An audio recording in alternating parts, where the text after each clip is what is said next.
that I coached, if you notice, I ask a lot of questions, okay? And that's the way that I teach. I use what Joanne Vickers has termed the decision training style of coaching.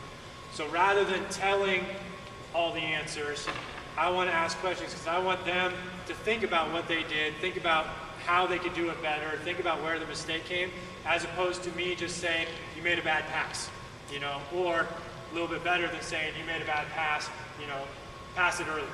You know, so at least now I'm giving a little bit of instruction as opposed to just criticizing.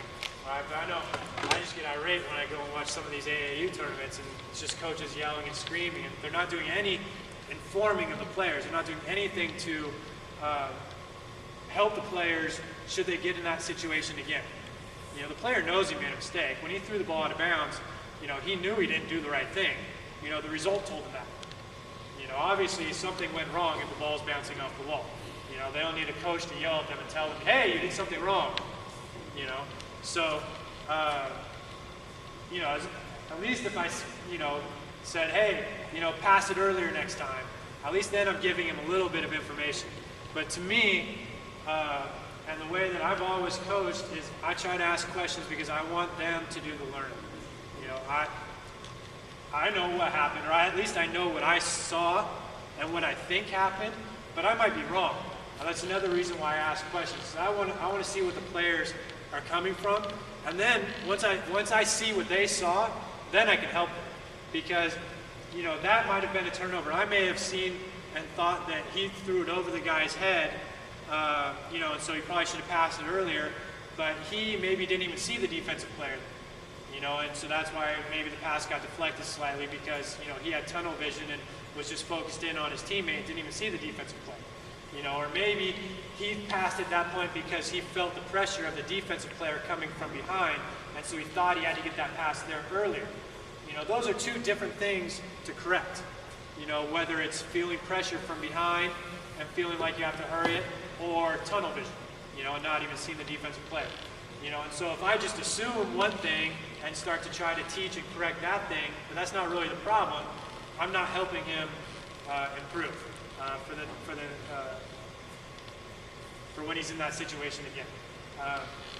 So that's why, you know, from a teaching standpoint, I try to use questions as much as possible, and it takes longer. It's harder to coach that way. It's much easier just to say, hey, pass it earlier next time. You know, it's quick. I can get to the next thing. We can get to the next drill. We can get through a lot of things.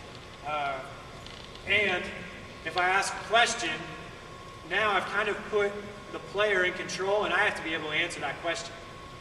You know, so if I do all the telling, I can prepare for what I'm going to tell.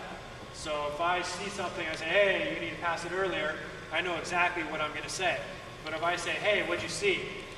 You know, and he says, you know, there was a defender there, and that's not, you know, what I thought, then I have to readjust my thinking to be able to come back and take a step back and think about, okay, well, if he saw this, then, you know, next time he should do this. So that's what I need to instruct.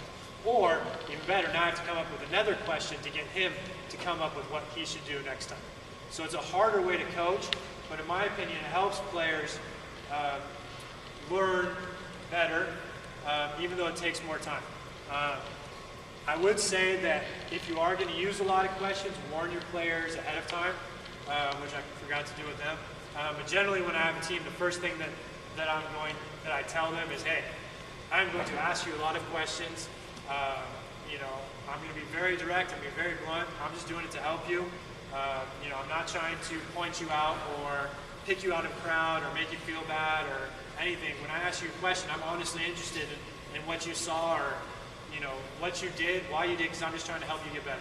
You know, that's what I'm trying to do is just try to figure out what you saw so that we can be on the same page, you know, so that I can help you. Because some players react adversely when asked a lot of questions because they think you're putting them on the spot, you know, because they're used to sitting in class and having a teacher ask them a question, trying to like trap them, and so that they prove that the kid doesn't know the answer or something like that. So I'm not asking questions trying to trap them or something or make them feel bad. I honestly want to, you know, help them and figure out what they saw so that I can help them better.